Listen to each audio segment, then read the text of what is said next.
आज सबसे पहले 2-3 फैक्ट वाली चीजें पढ़ते हैं, ऐसी लूसेंट वाली चीज से शुरू करते हैं, 1-2 चीजें, ठीक है।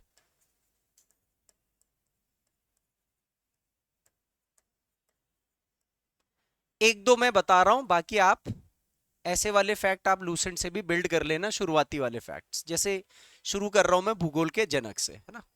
तो सबसे पहले कॉमनली पूछेगा कि भूगोल का जनक कौन है विश्व के हिसाब से, तो एरिटोस्थनीज, ठीक है। एरिटोस्थनीज लगभग लगभग 200 ईसा पूर्व के आसपास, इस समय भारत में मौर्य वंश चल रहा था और ये एक ग्रीक दार्शनिक था। एरिस्टोनोस के ही द्वारा भूगोल शब्द की उत्पत्ति भी एरिस्टोथेनोस द्वारा दी गई थी। तो भूगोल का जनक के तौर पर एरिस्टोस्थनीज को याद रखना बहुत जरूरी है। पृथ्वी की परिधि के बारे में भी इन्होंने कॉन्सेप्ट्स दिए थे, बहुत मतलब काफी सारी चीजों पर काम करा था, जिसमें से मेन था भूगोल के जनक, इसीलिए बोल दिया गया। भारत में या भारतीय भूगोल का जनक, एक क्वेश्चन यहां से भी आ सकता है कि भारतीय भूगोल का जनक कौन था, ठीक है। तो ये थे जेम्स रेनल, ठीक है। जेम्स रेनल एक सर्वेयर थे, ये ब्रिटिश सर्वेयर थे, और इनको रॉबर्ट क्लाइव ने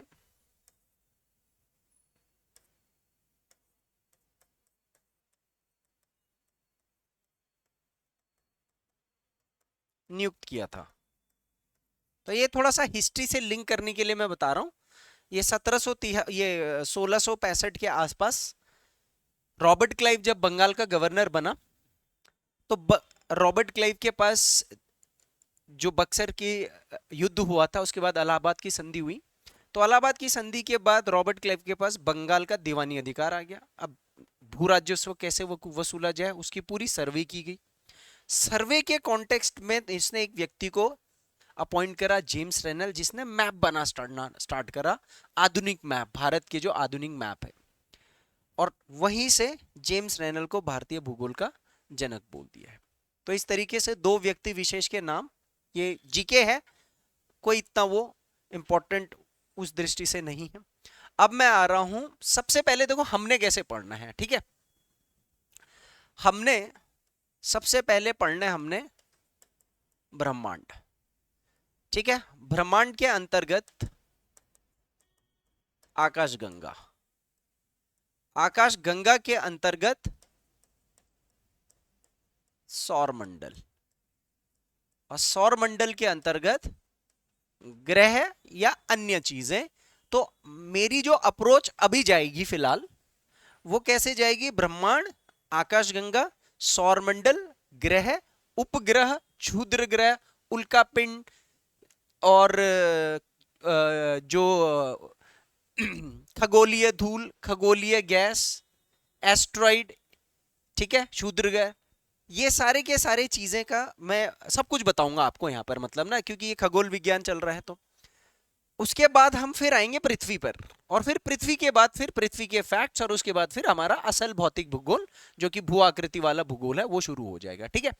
तो अभी हमने ऐसे अप्रोच में जाना है, बड़े से छोटे। लेकिन जब सबसे पहले जो मेरा टॉपिक यहां पर है, जहां से कुछ लिखवाना होगा ना, तो मैं आपको बता दूंगा, ठीक है, थ्योरी अलग से। ब्रह्मांड की संरचना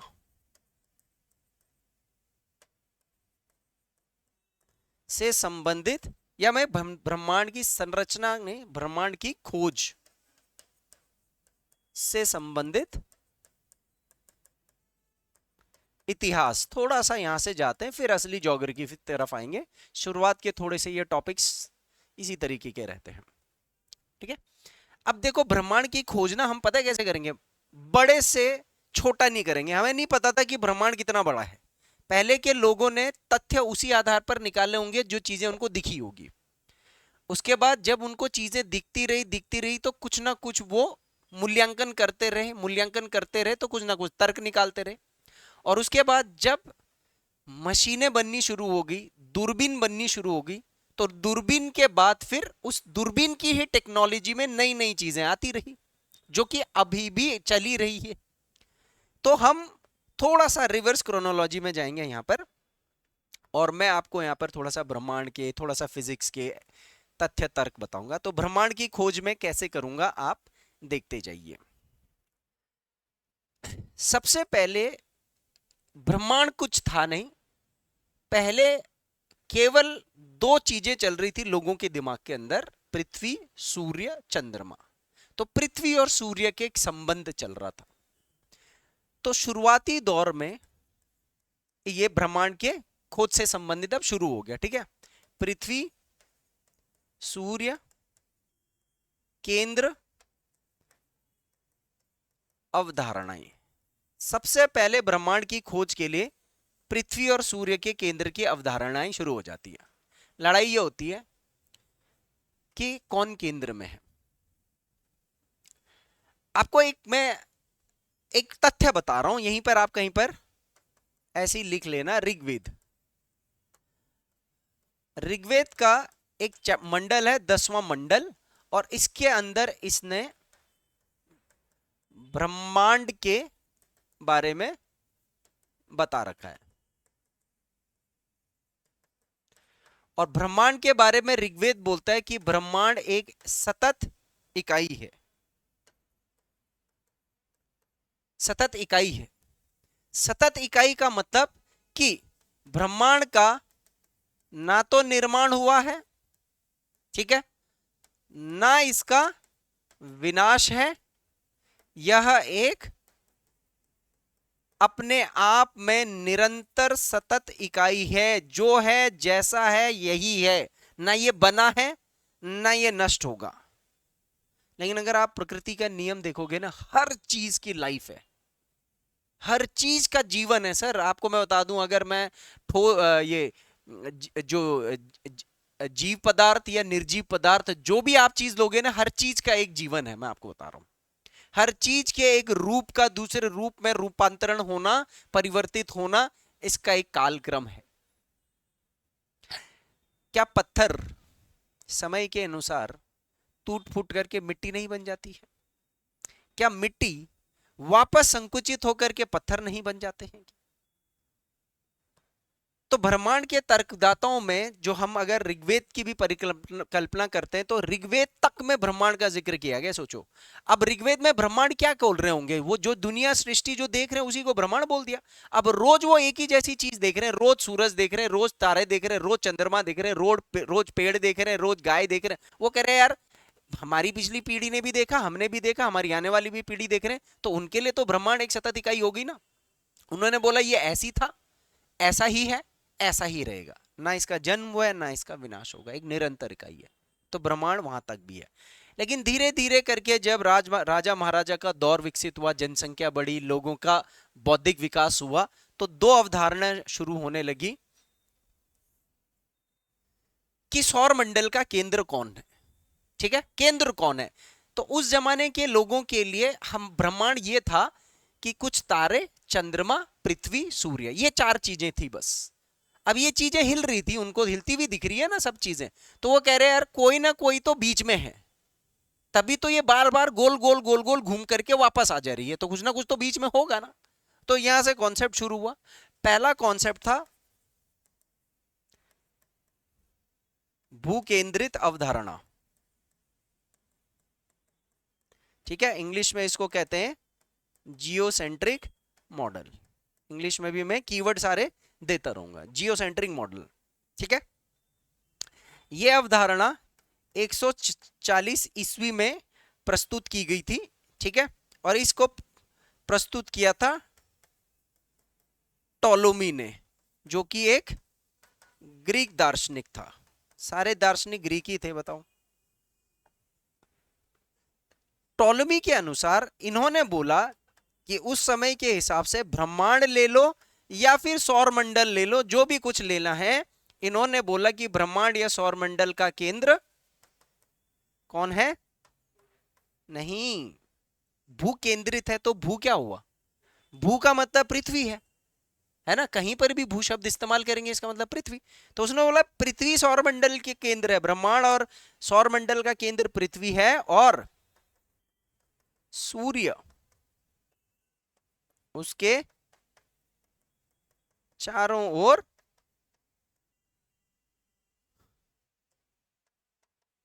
परिक्रमा करता है। कॉन्सेप्ट समझ में आया क्या लिखा है इसमें मैंने?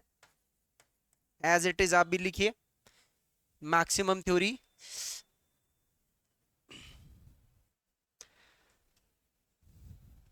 अब आपको पता है एक चीज, कई हजार सालों तक उस जमाने में पृथ्वी और सूर्य के संबंध जब स्थापित होते थे तो केवल ग्रीक नहीं, भारत तक में यह कॉन्सेप्ट आ चुका था ये चीज कि सूर्य जो है वो घूमता है पृथ्वी के चारों ओर, क्योंकि वो सूर्य को देख रहे हैं, सुबह उधर, दिन में इधर, शाम को इधर, रात फिर ऐसे ऐसे ऐसे आ रहा है ये केंद्र ये। और धर्म ग्रंथों के अंतर्गत भी, इस बीच में जो धर्म ग्रंथ लिखे हैं वहां भी इसी प्रकार का तथ्य अपनाया गया।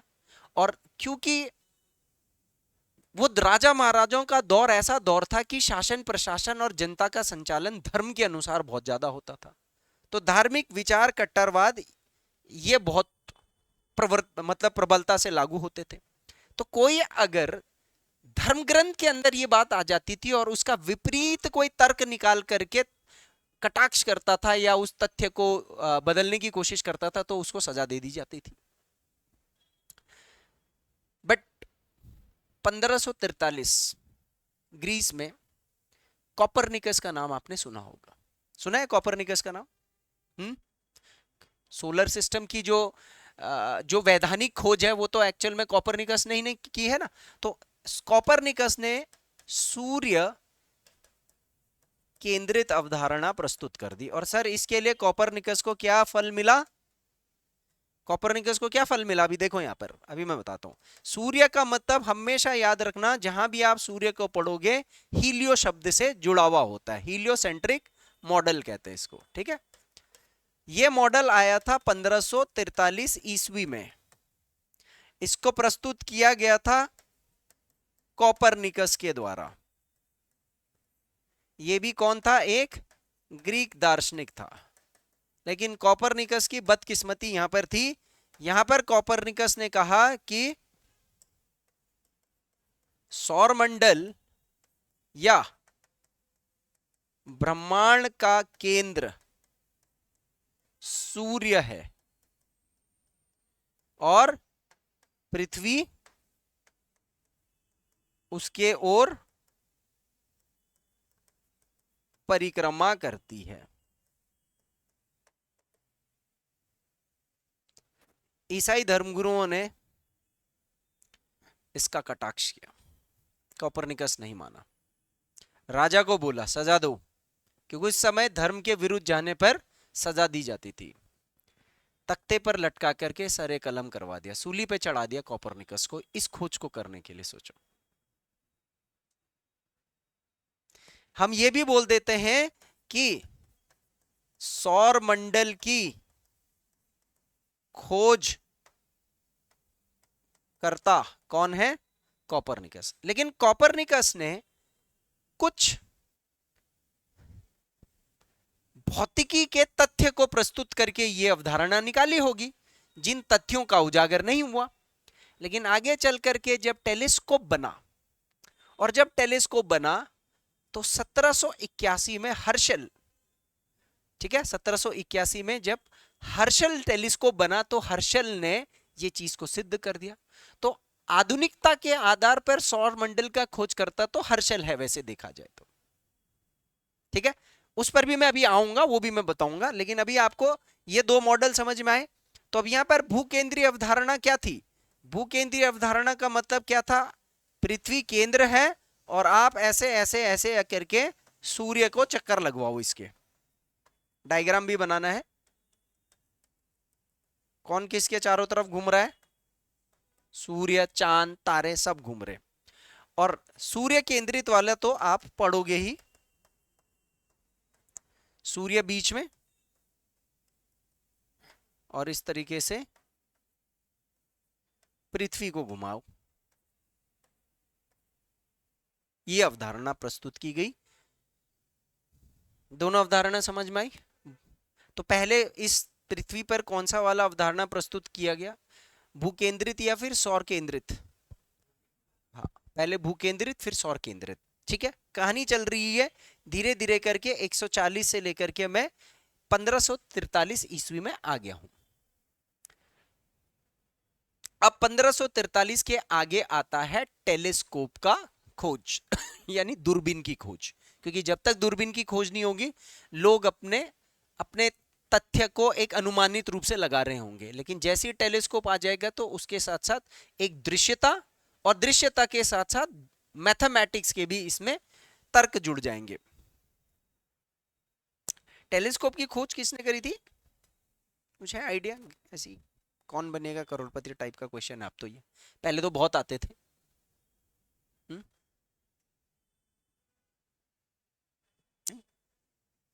कोई तो आदमी होगा, एक आध आदमी, कोई भी।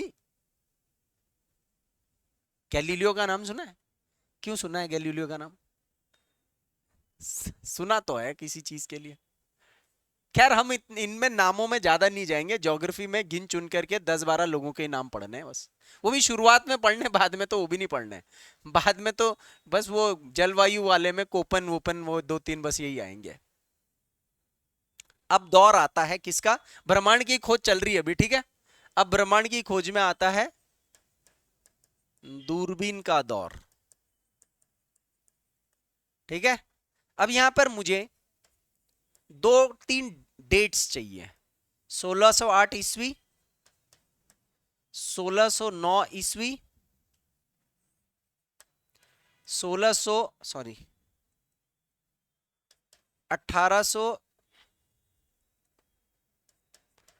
1781 ईस्वी, 1802 ईस्वी। ये दोनों डेट्स का तो एक ही आदमी के साथ संबंध है। दो डेट्स देखो, सबसे पहले 1601 में एक व्यक्ति था हंस लैपर्शे। क्या नाम था? हंस लैपर्शे। इन्होंने दूरबीन की खोज की, पेपर में आता भी। अब इनका दूरबीन, उसी टाइम पर गैलीलियो भी सेम प्रोजेक्ट पे काम कर रहे थे ये लोग। गैलीलियो थोड़ा तेज निकला।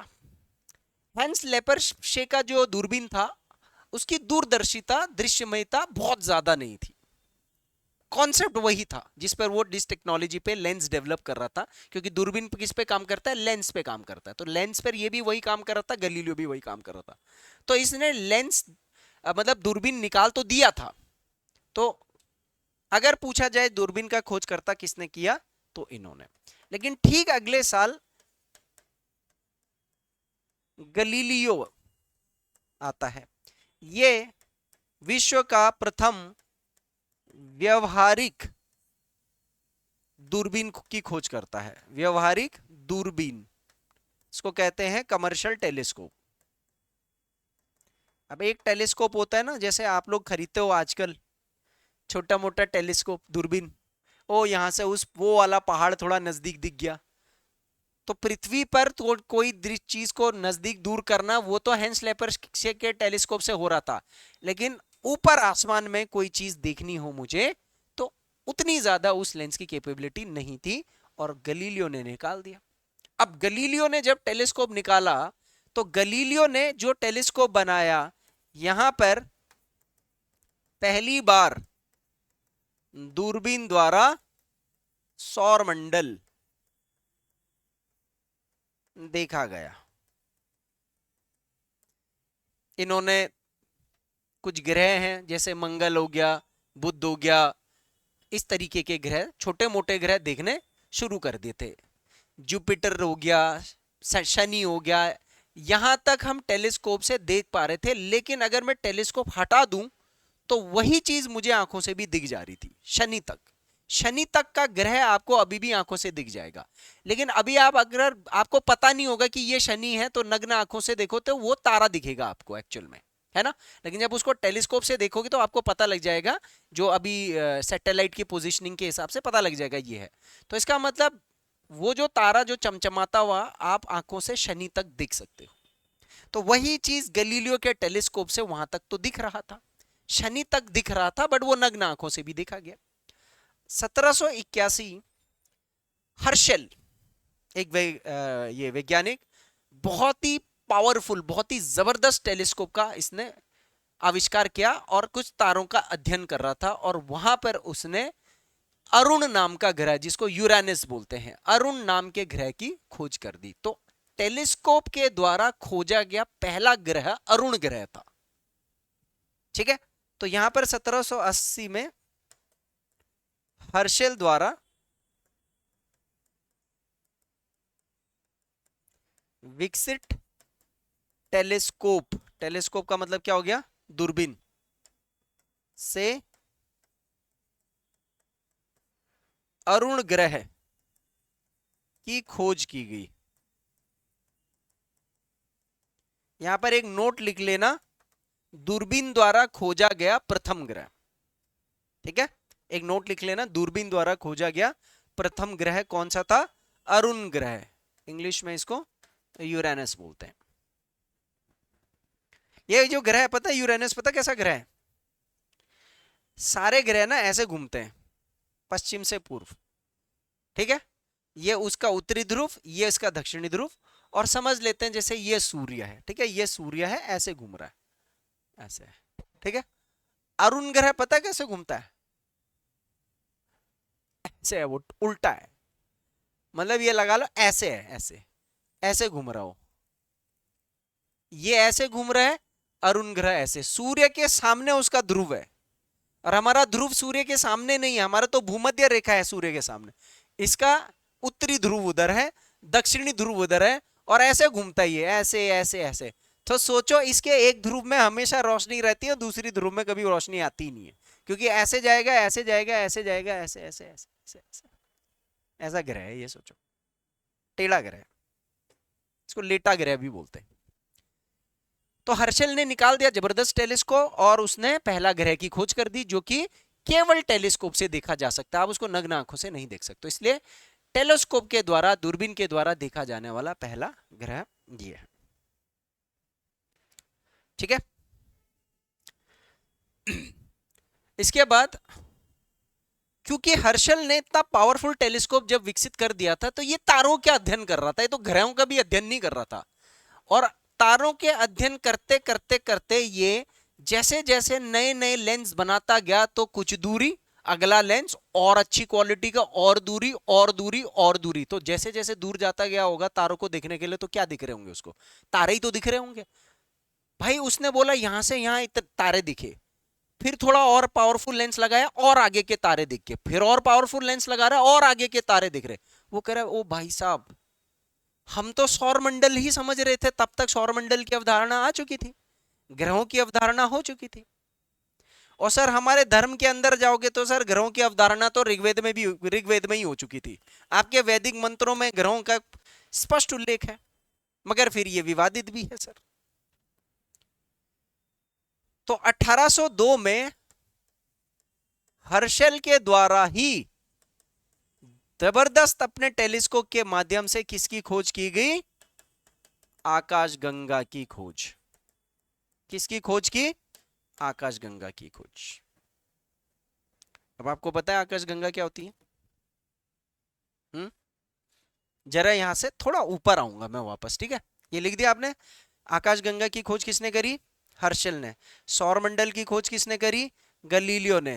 किसने बताया कि सौर मंडल में सूर्य स्थिर है और पृथ्वी या अन्य ग्रह उसके चारों ओर घूम रहे हैं, कॉपरनिकस ने। कॉपरनिकस ने जो ये अवधारणा दी, उस कॉपरनिकस के द्वारा दी गई अवधारणा कौन सी है, सूर्य केंद्रित। तो ऐसे कॉपरनिकस के द्वारा दी गई अवधारणा में औरों के भी जो अवधारणाएं हैं ये भी दे देगा। अभी जैसे पृथ्वी के निर्माण या सौर मंडल के निर्माण के पीछे की अभी अलग अवधारणाएं है ना, जीन्स और जेफरीज की अवधारणाएं हैं, लाप्लेस की नाभिकीय अवधारणा है जो सबसे मेन अवधारणा है, तो नाभिकीय अवधारणा है ना, ये सब पढ़ना है अभी आगे।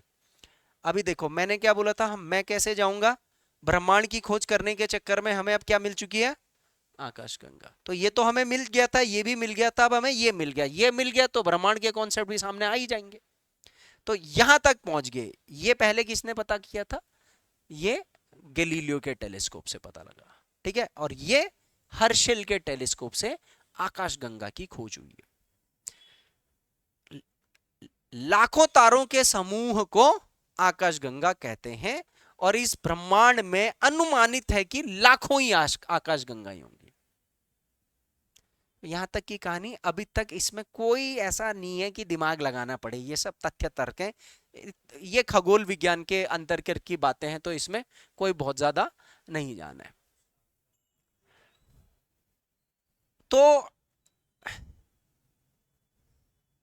कौन सा?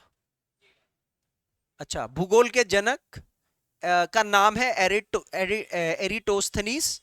ये 200 ईसा पूर्व के आसपास, जिस समय भारत में मौर्य शासन चल रहा था, उस समय का आदमी है। ये ग्रीक दार्शनिक था, और इसने भूगोल शब्द की उत्पत्ति और भूगोल के कुछ तथ्यों को प्रकाशित करा। तो क्योंकि देखो, हम जनक के तौर पर ना, क्या होता है ना, ये अंग्रेजों के ही नाम लेते हैं, नहीं तो अब जब हम अपना इतिहास पढ़ेंगे तो हम अपने इतिहास में देखेंगे कि इनके जैसे अवधारणाएं तो हम भी प्रस्तुत कर चुके थे, पर हमारी अवधारणाओं को दबा दिया गया। भारतीय भूगोल जनक के जनक किसे बोलते हैं? जेम्स रेनेल को। जेम्स रेनेल बंगाल का सर्वेयर था। जैसे ही रॉबर्ट क्लाइव बंगाल का गवर्नर जनरल बनता है, तो उसके पास बंगाल की दीवानी अधिकार आते हैं। भू राजस्व वसूलने के लिए उसने एक सर्वेयर अपॉइंट करा, उसने मैप बनाना स्टार्ट करा। तो वहीं से भारत के भूगोल का निर्माण भी एक तरीके से बहुत ये थ्योरी के पॉइंट ऑफ व्यू से विकसित हुआ। सर्वेयर, ये क्या लिखा हुआ है? जेम्स रेनेल व्यक्ति का नाम है, जो एक सर्वेयर था। सर्वेयर मतलब जो भूमि का मापन करता है। ये रॉबर्ट क्लाइव द्वारा नियुक्त किया गया था। तो ये मैंने हिस्ट्री से लिंक कर रखा है इसको।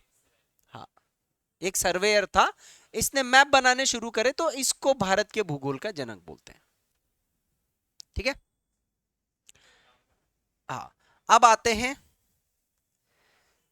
इसके आगे क्या हुआ भाई। फिर इसके आगे तो ये तो बहुत आम बात हो गई ना, तारे तूरे ये वो सब मिल रहा है, तो अब नई नई चीजें आ रही हैं। इस बीच में सौर मंडल कैसे बना, इसको लेकर के अब होड़ होनी शुरू हो गई। सौर मंडल कैसे बना, उसके पीछे कई अवधारणाएं प्रस्तुत की गई। अब मैं सौर मंडल कैसे बना उसको पहले ना ला करके मैं पहले सीधे ब्रह्मांड की तरफ जाऊंगा, फिर मैं उसको रिवर्स में आऊंगा फिर मैं पहले ब्रह्मांड पे आऊंगा, फिर आकाशगंगा, फिर सौर मंडल, तो तब सौर मंडल के बेसिक कॉन्सेप्ट पर जाएंगे। फिर भी एक मौखिक रूप से 1800 से 1900 के बीच में सौर मंडल को चर्चा हुई कि पहले सूर्य बना या क्या बने क्या नहीं बने। तो किसी ने बोला कि यार बहुत सारे ब्रह्मांड में ऐसे पिंड थे, इन पिंडों में से कुछ पिंड फटने लगे, और फट करके जो बचा हुआ हिस्सा था उसमें से कोई तारा बन गया, और कुछ फटे हुए हिस्से के अवशेषों से ग्रह बनने शुरू हो गए। अब इस चीज के पीछे सबने अपने अपने कॉन्सेप्ट डाल दिए। कहानी चलती जाती है आगे, और 1960 तक हम पहुंच जाते हैं, ठीक है। कहां तक पहुंच जाते हैं? 1960। तो यहां से आगे थोड़ा सा और आगे चलेंगे। ये शुरुआत वाला पोर्शन थोड़ा सा वैसे ही है, ठीक है।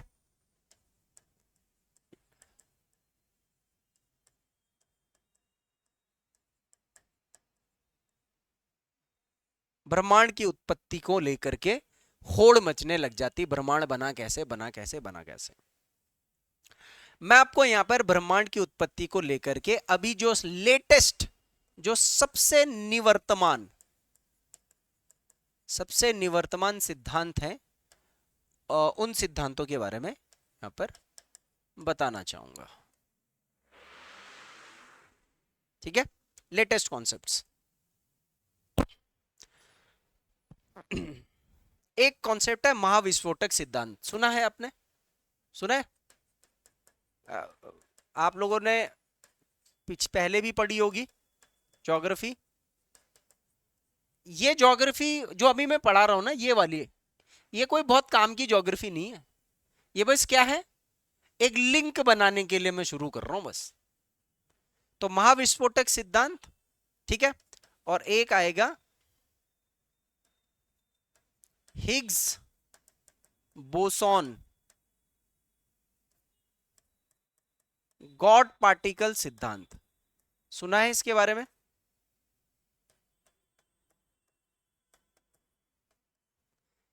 ये कॉन्सेप्ट आता है 1960 की दशक के आसपास, 1960 के आसपास, 1968 है एग्जैक्टली लो, और ये कॉन्सेप्ट आता है 2010। तो ये तो 2010 तो अभी लेटेस्ट बात है हमारे सामने। दो कॉन्सेप्ट हैं कि ब्रह्मांड कैसे बना। तो कई लोगों के बताने पर बेल्जियम का एक खगोल शास्त्री होता है, इसका नाम होता है जॉर्ज लेमेंटर। ये प्री में क्वेश्चन पूछेगा इससे, ठीक है। महाविस्फोटक सिद्धांत किसने प्रस्तुत करा? जॉर्ज लेमेंटर। और जो ये गॉड पार्टिकल सिद्धांत है, इसमें हिग्स और बोसोन, ये जो मैंने ऊपर लिखा हुआ ना हिग्स बोसोन, ये दो वैज्ञानिक थे भौतिकी के, फिजिक्स के, इन दोनों ने प्रस्तुत करा 2010 में। एक्सपेरिमेंट अभी डिस्कस करूंगा, और उसके बाद उनको नोबेल पुरस्कार मिला। आपको पता है ब्रह्मांड किस चीज से बना हुआ है? जो सबसे छोटी चीज है ब्रह्मांड जिस चीज से बनी हुई है, उनकी खोज इन्होंने करी है। तो सोचो क्या होंगे और किस लेवल पर इन्होंने एक्सपेरिमेंट करा होगा उस चीज का, है ना। एक्सपेरिमेंट भी बताऊंगा मैं, थोड़ा सा व्यवहारिक तरीके से देखेंगे। पहले महाविस्फोटक सिद्धांत बताते हैं, जॉर्ज लेमेंटर द्वारा प्रस्तुत किया गया, ठीक है। अब एक डायग्राम बनने से पहले मैं कुछ थ्योरी वाली चीजें बताना चाहूंगा। तो जॉर्ज लेमेंटर ने जो ये महाविस्फोटक सिद्धांत बताया, इसके अनुसार इन्होंने एक तो ब्रह्मांड की आयु बताई कि ब्रह्मांड कितना पुराना है, तो लगभग लगभग 14 बिलियन वर्ष, यानी कि 14 अरब साल पहले बनना शुरू हुआ। इसके सामने तारे की उम्र है 5 अरब, सूर्य की उम्र है 5 अरब वर्ष। अगर मैं एक तुलना करूं ना, आगे तुलना भी करनी पड़ेगी ना, तो अगर आपको सूर्य की आयु का पता करना है ना, आगे हम एक तारे की जीवनी के बारे में पढ़ेंगे। जब मैं सूर्य आपको पढ़ाऊंगा ना, तो वहां पर एक तारे की जीवनी के बारे में भी पढ़ाऊंगा मैं। तो 15 अरब साल पहले इसने बोला कि ब्रह्मांड का निर्माण होना शुरू हो गया था। काल्पनिक है क्या नहीं, अभी चली रही है चीजें। और उसके बाद 5 अरब साल बाद आपका तारा सूर्य बन चुका था, और 4.5 4.5 अरब साल पहले पृथ्वी का निर्माण होना भी शुरू हो गया था। पृथ्वी की आयु आप लगाओगे तो 4.5 अरब वर्ष आगे पढ़ना भी है। तो इसने बोला ब्रह्मांड का जो उम्र है इस हिसाब से 14 बिलियन वर्ष पूर्व हो गया था। अब देखते हैं यहां पर थोड़ा सा कि महाविस्फोटक सिद्धांत क्या है, इसको समझते हैं, ठीक है।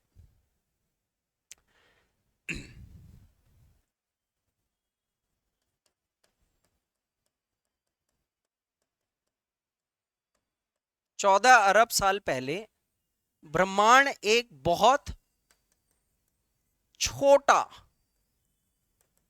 केंद्र था, या एक छोटी सी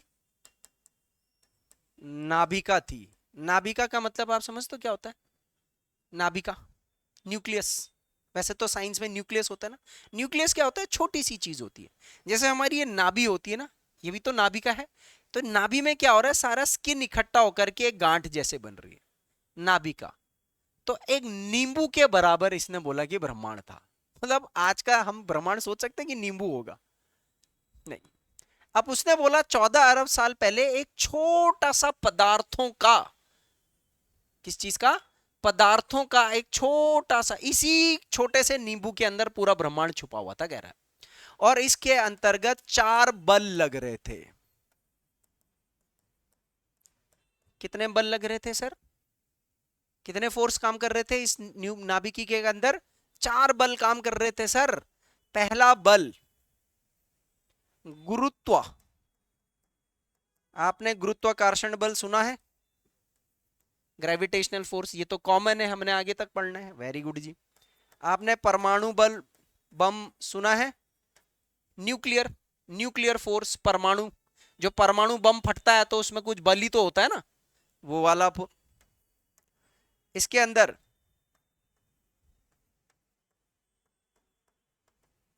आपने विद्युत चुंबकीय बल सुना है? सुना है विद्युत चुंबकीय बल, इलेक्ट्रोमैग्नेटिक फोर्स। ये बिजली बिजली कॉइल वॉइल मशीन वशीन इन सब में क्या चलता है, यही तो चलता है। Very good sir. और एक वीक फोर्स, कमजोर बल, पढ़ा है ऐसा फिजिक्स में थोड़ा बहुत। अच्छा एक बात बताओ, पूरे ब्रह्मांड में कितने टाइप की फोर्सेस होते होंगे? हम्म, यही चार होती हैं। यही चार बल हैं ब्रह्मांड में, इसके अलावा कोई तीसरा फोर्स नहीं है। बाकी जो भी होगा इसी के अंदर होगा। ये चार बल आपस में सारे पदार्थों को संकुचित करके रख रहे थे। अब आप एक छोटा सा एग्जाम्पल देखो। कभी कभी आप किसी जगह पर कई सारी चीजों को ऐसे पिचकाओगे पिचकाओगे पिचकाओगे पिचकाओगे तो वो क्या हो जाएगा, फट जाता है। जैसे तरबूज है, उसको ऐसे फोर्स लगाओगे, प्रेस करोगे प्रेस करोगे प्रेस करोगे तो वो क्या होगा, जितना आपने फोर्स लगाया होगा अंदर उतना बाहर को फटेगा। तो इन चार बलों ने आपस में क्या करा, ये बल आपस में काम कर रहे थे एक दूसरे के साथ पदार्थों पर, जो भी पदार्थ से ब्रह्मांड बना होगा। ये इतना ज्यादा मतलब हम परिकल्पना नहीं कर सकते, क्योंकि हम तो उसका कुछ भी नहीं होंगे शायद। तो ये जो होता है इसके अंदर होता है एक, क्या होता है, महाविस्फोट। क्या हुआ सर यहां पर, एक महाविस्फोट होता है इस नाभिकीय के अंदर। और ये जो भी पदार्थ होंगे ये दूर दूर भागने लगते हैं। ब्रह्मांड का निर्माण ऐसा हुआ। कुछ ही सेकंड्स में देखो क्या क्या होता है, कुछ ही सेकंड्स में क्या क्या निर्मित हो जाता है ब्रह्मांड का, और कितना क्षेत्र बन जाता है। ठीक है, इसके पश्चात कुछ ही सेकंड में निम्न पदार्थों का निर्माण होता है, जिससे आपका ब्रह्मांड बनता है। सबसे पहले इसी के अंदर पहली चीज जो होती है, यहां से सबसे पहले इलेक्ट्रॉन का निर्माण होता है। किसका निर्माण होता है सर, इलेक्ट्रॉन। थोड़ी दूर जाकर के क्वार्क का निर्माण होता है। किसका निर्माण होता है, क्वार्क का। ठीक है, क्वार्क क्या चीज है इसके बारे में मैं थोड़ा सा आपको बताऊंगा। एक उप परमाणु तत्व है, एक उप परमाणु, सब एटॉमिक पार्टिकल, यानी कि ये वो है जो अब परमाणु बनेगा। तो क्वार्क का निर्माण क्या होता है, इसमें सबसे पहले बनता है प्रोटॉन और उसके बाद बनता है न्यूट्रॉन। ये दोनों मिलकर के क्या बन जाते हैं, क्वार्क। क्या बनता है सर, क्वार्क बनता है। और प्रोटॉन और न्यूट्रॉन मिलकर के क्या बनते हैं, न्यूक्लियस। ये भी तो न्यूक्लियस बनता है ना, एटम पढ़ा होगा अगर आपने तो कहीं ना कहीं पर क्वार्क बनना शुरू हुआ। और उसके बाद क्या होता है, electron proton neutron, electron plus proton plus neutron मिलकर के क्या बनते हैं, क्या बनते हैं, परमाणु का निर्माण। सबसे पहले हीलियम का, कौन सी गैस, हीलियम गैस बनती है इस ब्रह्मांड में। पहली गैस बनती है हीलियम, हीलियम का परमाणु बनता है। फिर हाइड्रोजन का, इस तरीके से और चीजों का। परमाणु बनने के बाद बहुत सारे परमाणु मिलकर के क्या बनते हैं, अणु। ठीक है, ये होता है एटम। अणु को क्या बोलते हैं, मॉलिक्यूल। और जब मॉलिक्यूल बनते हैं तो उसके बाद क्या बनने लग जाते हैं, पदार्थ। कैसे वाले पदार्थ बनते हैं, गैसीय पदार्थ। यानी इसके बाद यहां पर ऐसे ऐसे ऐसे जहां विस्फोट हुआ था वो सारा क्षेत्र किसमें कन्वर्ट हो गया है, बड़े से गैस के बादल में, जहां अनेक प्रकार के परमाणु अणु अणु ये सब आपस में बन रहे हैं। इनके अंदर भी चार ताकतें आ गई हैं, क्योंकि अनुवांशिकी है ना। ये जो इस बिंदु में जो चार ताकत है वो सब जगह पर उपस्थित है इस ब्रह्मांड के अंदर, हर जगह।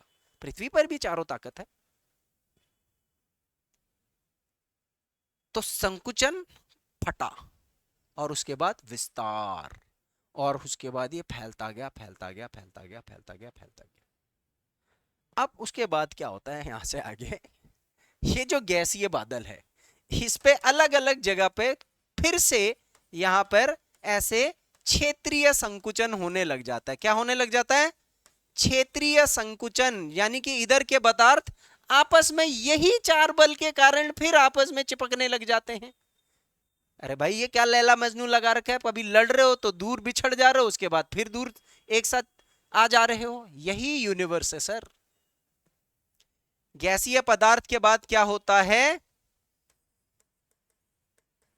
आकाश गंगाओं का निर्माण। यहां पर क्या बनने लगते हैं?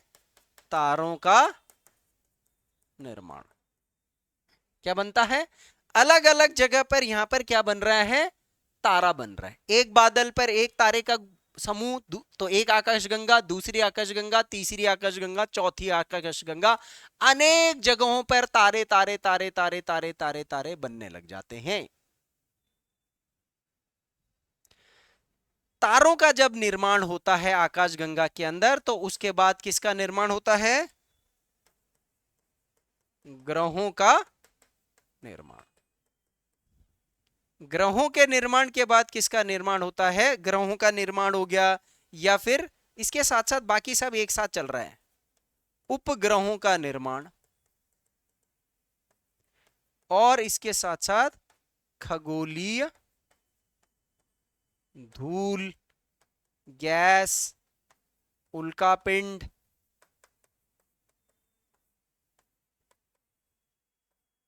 क्षुद्र ग्रह, बोने ग्रह। ओ भाई साहब, बनते गए बनते गए बनते गए। अब समझ में आया कैसे बनी चीजें? अभी तो और थोड़ा और मैं आपको बताऊंगा तारे के बारे में। जब बताऊंगा तब आपको यूनिवर्स की ऑलमोस्ट सारी चीजें, काफी चीजें मतलब क्लियर हो जाएंगी। तो ये एक्चुअल में ये महाविस्फोटक सिद्धांत के बारे में जॉर्ज लेमेंटर ने इतना खतरनाक चीज बता दिया, सोचो। और अभी ब्रह्मांड बढ़ी रहा है, बढ़ी रहा है, बढ़ रहा है। कोई ये बोलता है कि ये तो हम एक ब्रह्मांड की बात कर रहे हैं जिसमें अनेक आकाश गंगा है और जिसके अंदर अनेक तारे हैं। ऐसे पता नहीं कितने ब्रह्मांड होंगे। Multi universe model. और हिंदू धर्म के अनुसार ब्रह्मांड की उत्पत्ति ब्रह्मा जी ने करी है। और ब्रह्मा जी ने जब ब्रह्मांड की उत्पत्ति करी है, तो हमारे हिंदू धर्म के अंतर्गत जो ब्रह्मा जी के ब्रह्मांड है, उसमें ब्रह्मा जी ब्रह्मांड को नष्ट भी कर रहे हैं और उसके बाद पुनः उत्पत्ति भी कर रहे हैं, नए ब्रह्मांड का भी निर्माण कर रहे हैं। तो हिंदू धर्म में भी the cycle of birth and death जिसे कहते हैं ना, पुनर्जीवन और मृत्यु का जो चक्र है, वो हर चीज के साथ जोड़ा गया है, जिसमें काफी सत्यता भी देख सकते हो। मैंने बोला ना, अगर आप व्यवहारिक देखो तो हर चीज में साइकिल है कुछ ना कुछ। तो ब्रह्मांड क्या होगा, अभी हम क्या हैं, कुछ भी नहीं है, कितना जानते। तो थोड़ा सा समझ में आया। यहां पर मेन चीज क्या पकड़ने वाली है? जॉर्ज लेमेंटर महाविस्फोटक सिद्धांत 1967-68 के आसपास, 14 अरब वर्ष आयु लगा दी इसकी, और पृथ्वी के चार बल आपको पता लग गए। प्रक्रिया में सबसे पहले क्या बनी है? इलेक्ट्रॉन, प्रोटॉन, न्यूट्रॉन, उसके बाद परमाणु, अणु, गैसीय पदार्थ, फिर तारों का निर्माण होना शुरू होता है जो कि आकाशगंगा बनाती हैं। तारों के आसपास ग्रहों का निर्माण, उसके आसपास जो बोने ग्रह, छोटे वाले ग्रह, बोना ग्रह मतलब छोटा ग्रह, क्षुद्र ग्रह का मतलब कुछ पत्थर पुत्थर जो अभी तैर रहे हैं ऊपर। ठीक है, इस तरीके की अवधारणा किसने प्रस्तुत करी? ये सब कौन प्रेजेंट करके गया है? जॉर्ज लेमेंटर, बेल्जियम का था।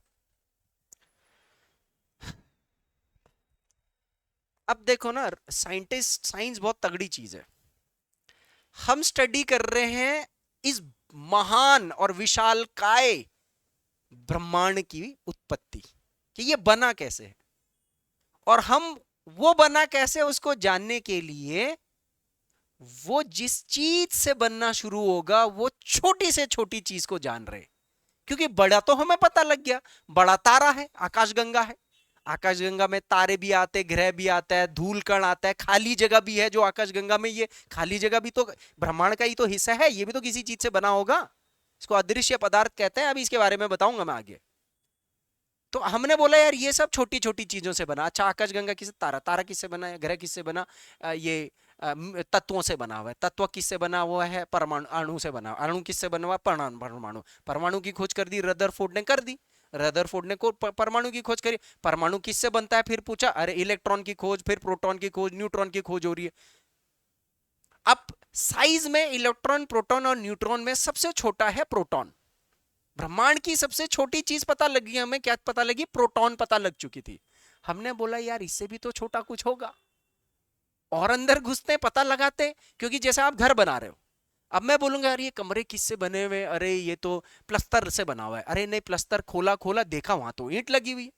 आपने ईंट भी निकाला, ईंट भी, अरे ये ईंट किससे बना हुआ है, तो आपने देखा मिट्टी से बना हुआ है। अरे ये मिट्टी किससे बना हुआ है, तो आपने देखा कि तत्व से बना हुआ है, मिनरल से बना हुआ है।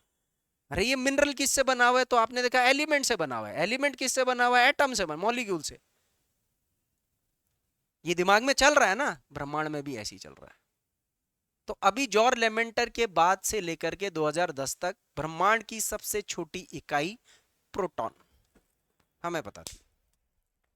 हिग्स बोसॉन, कौन आएंगे अब पिक्चर के अंदर, दो साइंटिस्ट। इन्होंने बोला हम एक्सपेरिमेंट करते हैं, इससे छोटी चीज क्या है। हिग्स बोसॉन के एक्सपेरिमेंट को समझते हैं। इससे ज्यादा क्वेश्चन बस ये बनेगा, मगर एक्सपेरिमेंट थोड़ा अलग तरीके से देखते हैं। हिग्स बोसॉन के बारे में ये लिख लिया आप लोगों ने जितना मैंने कराया।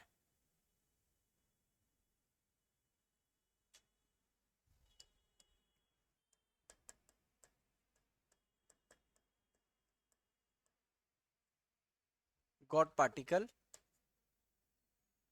प्रयोग, प्रयोग का मतलब क्या हो जाएगा, एक्सपेरिमेंट। ठीक है, ये एक्सपेरिमेंट किसके द्वारा किया जाता है, 2010 में सर्न द्वारा। सर्न का फुल फॉर्म है सेंटर फॉर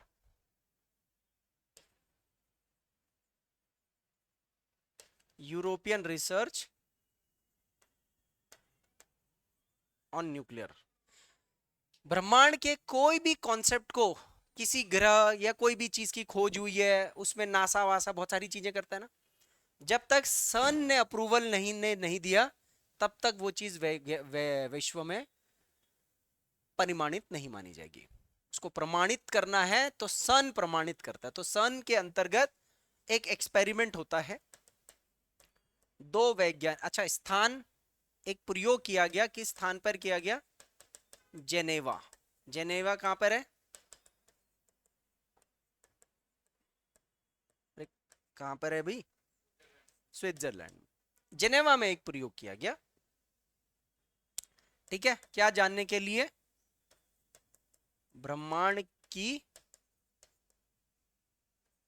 सबसे छोटी इकाई जानने हेतु। ठीक है, वैज्ञानिक, इसमें कौन कौन थे, हिग्स और बोसॉन, जिनको क्या मिला, भौतिकी का नोबेल पुरस्कार मिला। इस बार की भी नोबेल की लिस्ट आ चुकी है।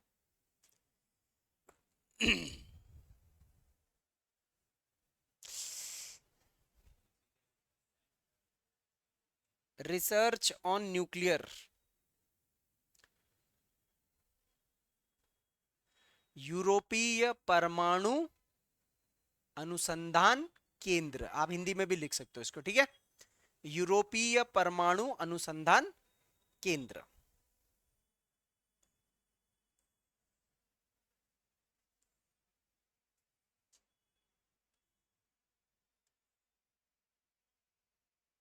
ठीक है, अब क्या है ये एक्सपेरिमेंट, देखो।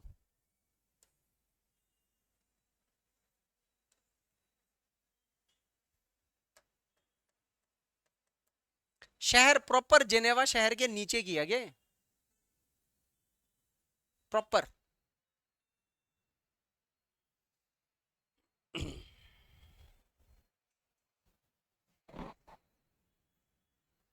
सतह से इन्होंने एक टनल, एक एक पाइपलाइन बनाई सतह से 100 मीटर नीचे। कितना मीटर नीचे गए सतह से? 100 मीटर नीचे। वैक्यूम, वैक्यूम समझते हो? वैक्यूम की स्थिति को हासिल करने के लिए, वैक्यूम का मतलब जहां पर कोई हवा ना हो, क्योंकि हवा होगी तो वो एक्सपेरिमेंट में बाधा उत्पन्न कर देगी, समझ लो, ठीक है। तो इसी के नीचे इन्होंने क्या करा, यहां पर अंदर ही अंदर, सतह के अंदर ही अंदर, ठीक है, ध्यान देना, ये सतह के अंदर ही अंदर हो रहा है 27 किलोमीटर की एक रेलवे की जितनी सुरंग होती ना, उससे थोड़ी पतली सुरंग, सिंगल ट्रेन टाइप की एक पूरी सुरंग बनाई ऐसे गोलाकार। उसमें ऐसे समझ लो ये ऊपर छत सतह है, तो छत के नीचे आए और ऐसे करके इन्होंने टनल बना दिया। ऐसे एक समझ लो मैंने यहाँ पर एक गोल सी पाइप लगा दी, ठीक है। उस पाइप के अंदर वैक्यूम नहीं क्रिएट होगा। वैक्यूम का मतलब वहां पर कोई भी पार्टिकल, कोई भी पदार्थ, धूल कण, हवा ववा कुछ नहीं होना चाहिए, अनावृत होना चाहिए। वैक्यूम का मतलब क्या हो गया? अनावृत होना चाहिए, कुछ नहीं होना चाहिए। अब इन्होंने यहां पर क्या करा, एक मशीन ली और उसमें प्रोटॉन डाल दिया। मतलब ये एक ऑब्जर्वेशन है ना, केवल एक, ये तो एक एक्सपेरिमेंट है ना, तो आप इसको परिकल्पना करोगे। तो इसने क्या डाल दिया यहां पर? प्रोटॉन। प्रोटॉन जैसे लेजर मशीन होती है ना, ऐसे लेजर मशीन थी, और उस लेजर मशीन से प्रोटॉन के कणों को इस बीम के अंदर, ठीक है, लाइट की जो ऊर्जा, जो गति होती है, कितनी होती है लाइट की ऊर्जा? 3.3 इंटू 10⁸ मीटर पर सेकंड। इतनी तेज गति से इन्होंने प्रोटॉन के प्रोटॉन के कणों को आपस में टकराया। यहां पे देखो,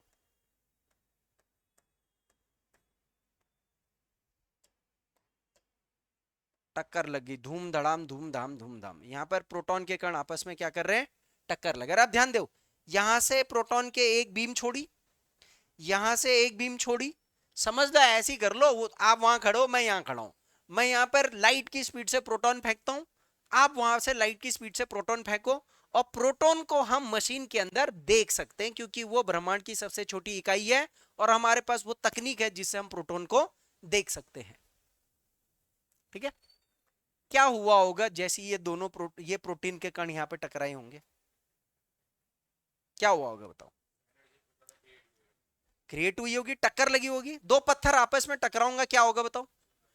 अगर वो पत्थर किसी छोटी इकाई से बने होंगे, छोटे टुकड़ों से बने होंगे, तो वो टूट करके विखंडित होंगे। सिंपल सी चीज है, पत्थर ऐसी तो बना हुआ जुड़ करके, ऐसी हुआ। अगर प्रोटॉन हमारी वर्तमान क्षमता और खोज और तकनीक से, हमारी वर्तमान खोज तकनीक से अगर हमें लगता है कि यार प्रोटॉन से भी छोटी चीज होती है और हम वो पता लगा सकते हैं, तो हमने लगाया। प्रोटॉन के कण टूट करके गायब हो गए, अदृश्य हो गए, क्योंकि मैं पतला सा, अगर आपके सामने दो पत्थर पतले से यहां पर ऐसे टकराऊंगा तो चूरा हो जाएगा। दिखेगा उतनी दूर से? आपको नहीं दिखेगा। तो इसका मतलब उन्होंने बोला कि प्रोटॉन के कण आपस में टकराए हैं, और टक्कर लगाने के बाद क्या चीज हो गया वहां पर? अदृश्य।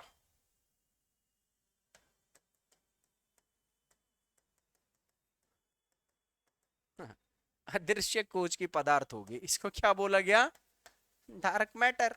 अब उन्होंने बोला ब्रह्मांड में दूरबीन लेके जाते हैं यही मशीन, और देखते हैं हमें प्रोटॉन प्रोटॉन प्रोटॉन, तो ये जो खाली हवा है यहां पर प्रोटॉन दिख रहा है, गैसेस के प्रोटॉन दिख रहे हैं भाई, लेकिन इस ब्रह्मांड में तो इससे भी छोटी चीज है। ये ब्रह्मांड जो बना हुआ है ये इसी अदृश्य पदार्थ से तो बना हुआ है। ये अदृश्य पदार्थ क्या है ये तो देखा ही नहीं, क्योंकि अभी ऐसी तकनीक नहीं आई है। लेकिन इस अदृश्य पदार्थ का कुछ ना कुछ नामकरण तो होना चाहिए था ना। तो इस अदृश्य पदार्थ का नाम इन्होंने क्या रख दिया? God particle. क्या रख दिया? क्योंकि जैसे भगवान नहीं दिखते वैसी गॉड पार्टिकल, या फिर हिग्स बोसॉन पार्टिकल। भैया हिग्स और बोसॉन ने निकाली है ये चीज, तो हिग्स और बोसोन का ही पदार्थ है ये।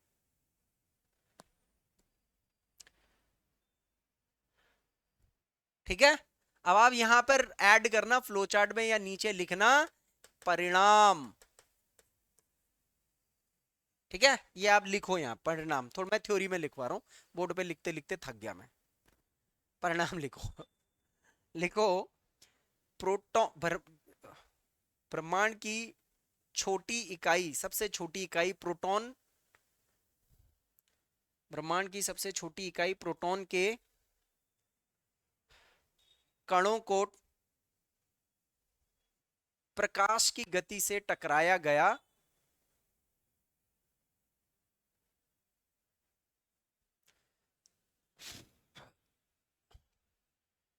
जो विखंडित होकर अदृश्य पदार्थ के रूप में, जो विखंडित होकर अदृश्य पदार्थ के रूप में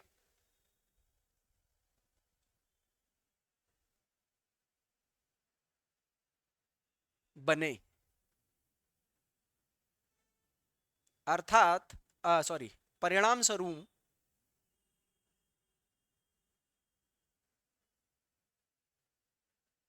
यह अवधारणा विकसित की गई कि ब्रह्मांड इन अदृश्य पदार्थों से निर्मित है, कि ब्रह्मांड इन अदृश्य पदार्थों से निर्मित है, जिन्हें गॉड पार्टिकल, जिन्हें गॉड पार्टिकल या हिग्स बोसोन पार्टिकल या अदृश्य पदार्थ कहा गया।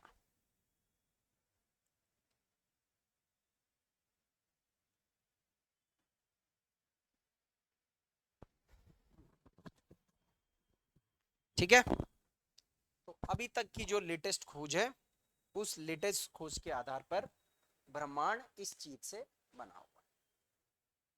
ठीक है, अब इसके बाद हमने आकाशगंगा के बारे में पढ़ना है। इसके बाद एक्सपेरिमेंटल चीज नहीं, आकाशगंगा क्या होती है, कितने प्रकार की होती है, हमारी कौन सी है, थोड़ा सा ये बस। उसके बाद तारा, तारा, तारे की आकृति, आयु, तारे की भौतिक संरचना, और सूरज का भी फिर वही हो जाएगा। फिर सौरमंडल, सौरमंडल में सूर्य के बारे में पढ़ेंगे थोड़ा सा। ठीक है, और उसके बाद हम ग्रह पे आ जाएंगे फिर। तो 2-3 दिन का काम ये है, ये खगोल विज्ञान ना। कोई सवाल? आज यहीं सीमित करते हैं इसको।